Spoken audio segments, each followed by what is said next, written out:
యాదాద్రి భువనగిరి జిల్లా వల్లగొండ మండలంలోని అరూర్ ప్రాథమిక ఆరోగ్య ఉప కేంద్రంలో తెలంగాణ ప్రభుత్వం ప్రవేశపెట్టిన కేసీఆర్ కిట్ పంపిణీ చేశారు. అనంతరం వారు మాట్లాడుతూ కేసీఆర్ కిట్ అందుకున్నందుకు పాప తల్లిదండ్రులు చాలా హ్యాపీగా ఉందన్నారు. హెచ్ఏఎఫ్ శోభారాణి గారు మాట్లాడుతూ 3వ తారీఖు కేసీఆర్ కిట్ ఓపెనింగ్ చేశారు. ఇప్పటి వరకు 6 డెలివరీలు చేశామని అన్నారు. 7వ కిట్ అందుకున్న వారు సుఖస్వామి రేణుక కావడం ఆనందంగా ఉంది అన్నారు. ఇంకా ఎక్కువ డెలివరీలు చేయాలని ఉందన్నారు.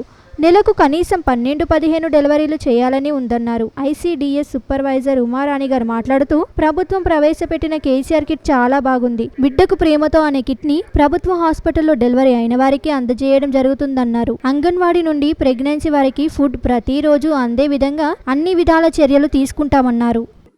ఇప్పుడు ఈ రోజు 9వ తారీఖు ఇప్పటి వరకు 6 డెలివరీలు చేసినాం. అందులో 5గురికి కేసీఆర్ కిట్ ఇవ్వగలిగినాం. చాలా హ్యాపీగా ఉంది.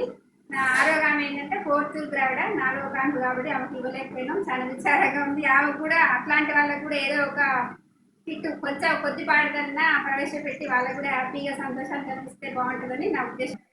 ఈ ప్రభుత్వం ప్రవేశపెట్టినటువంటి కేసీఆర్ కిట్ చాలా బాగుంది. ఈ అమ్మకు బిడ్డకు ప్రేమతో అనే ప్రోగ్రామ్ ద్వారా కేసీఆర్ కిట్ను డెలివరీ అయిన గవర్నమెంట్ హాస్పిటల్లో డెలివరీ అయిన వాళ్ళకి అందజేయడం జరుగుతుంది. కేసీఆర్ కిట్లో కూడా వస్తువులు చాలా బాగున్నాయి. తీసుకున్న వాళ్ళు చాలా హ్యాపీగా ఫీల్ అవుతున్నారు. మాకు కూడా చాలా సంతోషంగా ఉంది.